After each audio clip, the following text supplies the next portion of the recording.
Hey guys, Matt here. You can call me Coach. Hey, thanks for joining me for this week's Plant of the Week.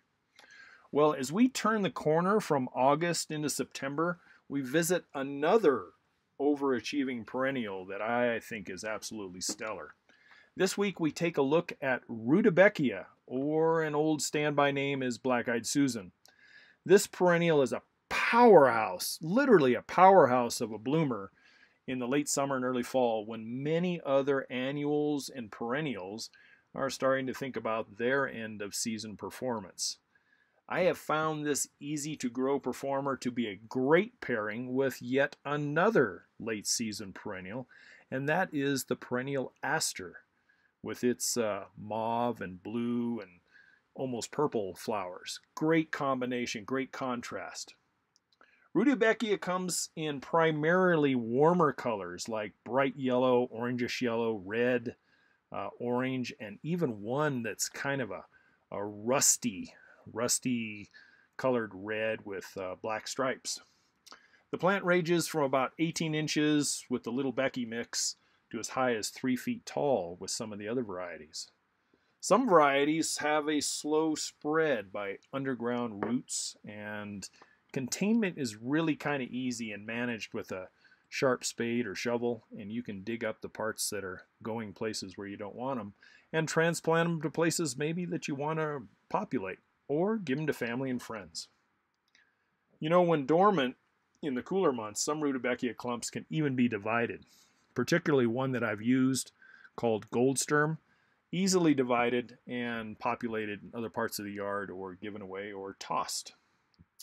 I'll tell you what though, the warmer palette colors of the blooms on Rudbeckia really contrast well and pop if you have a background of burgundy foliage plants, dark colored leaves, such as burgundy lower petalum, dwarf little joker 9-bark comes to mind, and ever-present burgundy barberry.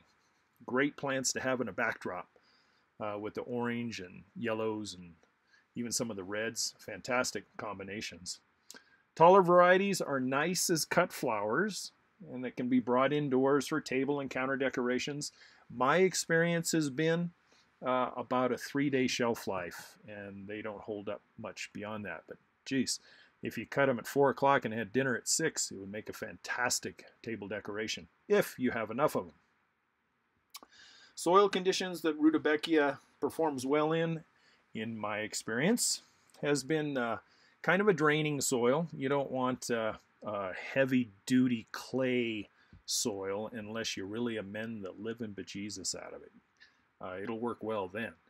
Potting soils it works well with, but sandy loam, clay loams, those are its strong suit. They do take feeding really well. Most of the time, I don't feed them much more than once a month, and it's generally with a liquid fertilizer. The varieties that I've used, I mentioned Goldsturm.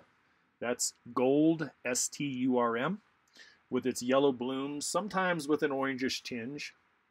The other selection comes from the Indian Summer varieties, which have yellow and variegated reddish with rust tones. And there's another one that I have seen, however, I'll tell you I have not used, but it's called Cherry Brandy, and you can check that one out. And the ever-present, and it's been around for quite a while, the Little Becky mix, which is a shorter dwarfer variety, great for smaller yards.